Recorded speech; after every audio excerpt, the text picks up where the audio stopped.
8 अगस्त 1963 की अंधेरी रात के दौरान रॉयल मेल की एक ट्रेन ग्लासगो से लंदन जा रही थी। इस ट्रेन के एक डब्बे में नोटों से भरे बैग्स मौजूद थे जो तकरीबन आज 67 मिलियन पाउंड्स या फिर 800 करोड़ रुपए बनते हैं। ट्रेन के ड्राइवर जैक मिल्स तेजी से इंजन को रात की तारीकी में भगाते हुए जा रहे थे। तभी अचानक एक क्रॉसिंग पर सिग्नल की लाल रोशनी चमक उठी। ड्राइवर के लिए ये एक एबनॉर्मल बात थी क्योंकि इस वक्त और इस जगह सिग्नल का लाल होना कोई मायने नहीं रख रहा था। खैर ड्राइवर जैक मिल्स ने फौरन ब्रेक लगाई और ट्रेन को सुनसान रास्ते में ही रोक दिया। थोड़ी देर के लिए हर तरफ खामोशी छा गई, लेकिन इसी खामोशी के पीछे छुपा था एक ऐसा मास्टर प्लान जो सदी की सबसे बड़ी रॉबरी को अंजाम देने वाला था, द ग्रेट ट्रेन रॉबरी, जिसमें ट्रेन को ही चुरा लिया गया। ज़ेम टीवी की वीडियोस में एक बार फिर से खुशामदीद। नाजरीन, ये बात किसी फिल्म की कहानी लगती है, लेकिन रियल लाइफ में भी डाकुओं ने सस्पेंस से भरी प्लानिंग की और ब्रिटेन की सरकारी ट्रेन से लाखों पाउंड्स लूट लिए, और वो भी बगैर एक भी गोली चलाए। सब कुछ महीनों पहले शुरू हुआ जब लंदन के चंद जाने माने क्रिमिनल्स एक नए कारनामे को अंजाम देने के लिए सर जोड़कर बैठ गए। ब्रूस रेनॉल्ड्स, जो इस प्लान का मास्टरमाइंड था, उसने अपने चंद साथियों के साथ मिलकर एक बेमिसाल डाके का प्लान बनाना शुरू किया। उसके पास ब्रिटेन की national post service Royal Mail की एक सीक्रेट मालूमात थी। ये सीक्रेट मालूमात उसको रॉयल मेल के ही एक सीनियर सिक्योरिटी ऑफिसर से मिली थी जिसका नाम किसी को भी मालूम नहीं था। मालूमात ये थी कि ग्लासगो से लंदन जाने वाली ट्रेन में एक खास डब्बा होता है जिसे हाई वैल्यू पैकेजेस या फिर HVP भी कहा जाता है। उसमें एक खास दिन पर बहुत ज्यादा रकम जाने वाली थी और उनको इसी डब्बे को लूटना था। ब्रूस रेनॉल्ड्स और उसके साथी जाने माने क्रिमिनल्स जरूर थे, लेकिन उनको ट्रेन लूटने का कोई एक्सपीरियंस नहीं था। लिहाजा उन्होंने लंदन के ही एक दूसरे गैंग को इस प्लान में शामिल किया जिनको ट्रेन लूटने का भी एक्सपीरियंस था। ये बदनामे जमाना गैंग साउथ कोस्ट रेडर्स के नाम से जाना जाता था। आहिस्ता आहिस्ता टीम बढ़ती गई और इस प्लान में अब 15 से ज्यादा लोग शामिल हो गए। उन्होंने ठान लिया कि बिना गोली चलाए सरकारी ट्रेन को लूटना है।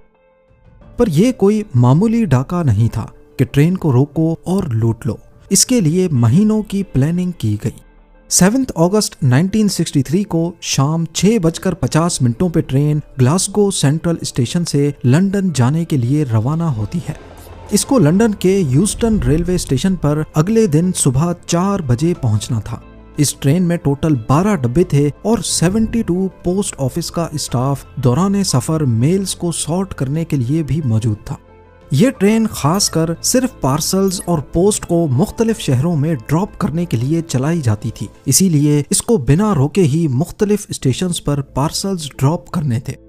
जब भी कोई स्टेशन आता तो वहां का लोकल पोस्ट ऑफिस स्टाफ एक स्पेशल एलिवेटेड रैक्स पर बोरियां लटका देता। जब ट्रेन प्लेटफॉर्म से गुजरती तो आहिस्ता हो जाती थी और अंदर बैठा स्टाफ एक जाली की मदद से वो बोरियां पकड़ लेता था, और ऐसे ही जो मेल्स उनको उस स्टेशन पे छोड़नी होती थीं, उनकी बोरियां प्लेटफॉर्म पर चलते चलते ही उतार दी जाती थीं। इस प्रोसेस के जरिए बगैर रोके ही मेल्स को मुख्तलिफ स्टेशंस पर डिस्ट्रीब्यूट किया जाता था। जिस डब्बे में रॉबरी होनी थी वो अभी तक इस ट्रेन के साथ अटैच्ड ही नहीं था। वो डब्बा नैन वैली रेलवे स्टेशन पर सेफली पार्क था। इस डब्बे को HVP यानी हाई वैल्यू पैकेजेस कहा जाता था क्योंकि इसमें ज्यादातर बड़ी मिकदार में कैश मौजूद होता जो लोग उस वक्त दूसरे शहरों में मनी ऑर्डर करते थे। 1960 में यानी इस वाक़े से 3 साल पहले post office investigation branch IB ने HVP डब्बों की सिक्योरिटी को बढ़ाने के लिए इसमें सिक्योरिटी अलार्म सिस्टम लगवाने की हिदायत दी थी, और 1961 में 3 HVP डब्बों में ये सिक्योरिटी अलार्म सिस्टम लगवा लिए गए, और जो पुराने डब्बे थे जिन पर सिक्योरिटी अलार्म नहीं था उनको रिजर्व में ही रख दिया गया। लेकिन डाके वाला दिन सबसे अहम था। उस दिन सिक्योरिटी अलार्म वाले HVP डब्बे आउट ऑफ सर्विस थे, लिहाजा एक रिजर्व डब्बा M30204M को इस्तेमाल किया जाना था जिसमें कोई सिक्योरिटी सिस्टम भी नहीं था। ये एक बहुत बड़ी टिप थी जो डाकुओं को रॉयल मेल के इनसाइडर से मिली थी। जब ग्लासगो से निकली ट्रेन नैन वैली रेलवे स्टेशन पहुंची तो रेलवे स्टाफ ने HVP डब्बे को इंजन के बाद दूसरे नंबर पर कनेक्ट कर दिया। ये डाकुओं को मिलने वाली पहली टिप थी, लेकिन दूसरी टिप इससे भी ज्यादा इम्पोर्टेंट थी। नॉर्मली HVP डब्बों में 3 लाख पाउंड्स के करीब पैसे होते थे, लेकिन क्योंकि पिछला हफ्ता बैंक हॉलिडे वीकेंड था, इसीलिए डाके वाले दिन इसमें 3 मिलियन पाउंड्स के करीब कैश मौजूद था। और ये थी टिप नंबर 2। यानी जो इत्तेफाक आज के दिन हुआ वो शायद सालों में एक बार होता होगा। 12 गुना ज्यादा पैसे भी जा रहे हैं और इत्तेफाक से सिक्योरिटी अलार्म वाला HVP डब्बा भी खराब था। पर डाकुओं के लिए ये कोई इत्तेफाक नहीं था। वो लोग इसी दिन के लिए कई महीनों से प्लानिंग कर रहे थे। खैर, ट्रेन HVP डब्बे समेत नैन वैली स्टेशन से रवाना हो गई। रात का वक्त हो चुका था और ट्रेन के ड्राइवर 58 साला जैक मिल्स तेजी से अपनी मंजिल की तरफ ट्रेन को लेके जा रहे थे। वहां डाकुओं का टोला भी रेलवे ट्रैक के पास झाड़ियों में घात लगाए बैठा था। उनकी प्लानिंग बिल्कुल परफेक्ट थी। 8 अगस्त 1963 रात 3 बजे के करीब डाकुओं के एक ग्रुप मेंबर ने सीयर्स क्रॉसिंग के सिग्नल के साथ छेड़छाड़ शुरू कर दी। उसने ग्रीन लाइट को छुपाने के लिए उसके सामने एक ग्लव यानी दस्ताना फंसा दिया और रेड लाइट को चलाने के लिए एक बैटरी का इस्तेमाल किया और फिर सारे छुपकर ट्रेन का इंतजार करने लगे। ट्रेन जब सीयर्स क्रॉसिंग के पास पहुंची तो ड्राइवर यहाँ पर रेड लाइट देखकर काफी हैरान हुआ, क्योंकि नॉर्मली इस क्रॉसिंग पर ट्रेन को रोका नहीं जाता, खासकर रॉयल मेल की ट्रेन को। खैर, जैक मिल्स ने ब्रेक लगाई और ठीक से सिग्नल पर ही ट्रेन को रोक दिया। अचानक हर तरफ एक खामोशी सी छा गई। इतने में असिस्टेंट ड्राइवर, जिसको सेकंड मैन भी कहा जाता है, वो ट्रेन से नीचे उतरे ताकि लाइन साइड पर लगे टेलीफोन की मदद से सिग्नल मैन से राब्ता किया जा सके। जब उन्होंने सिग्नल पर लगे टेलीफोन को उठाया तो मालूम पड़ा कि उसकी लाइन ही कटी हुई है, जो कि डाकुओं के प्लान का ही हिस्सा था। अभी सेकंड मैन वापस पलटकर इंजन की तरफ जाने ही वाला था कि झाड़ियों से डाकू निकले और उन्होंने उसको काबू कर लिया। कुछ डाकू इंजन की दोनों साइडों से ऊपर चढ़ गए और ड्राइवर को काबू करने की भी कोशिश की। जब जैक मिल्स ने मुज़ाहिमत की तो एक डाकू ने लोहे की रॉड उनके सर पर मारी और वो ड्राइविंग सीट पे ही बेहोश हो गए। डाकू पूरी प्लानिंग के साथ आए थे। जिस वक्त ऊपर इंजन में ये हंगामा हो रहा था, उसी वक्त कुछ टीम मेंबर्स ने इंजन के बाद पहले 2 डब्बों को बाकी ट्रेन से अलग कर दिया।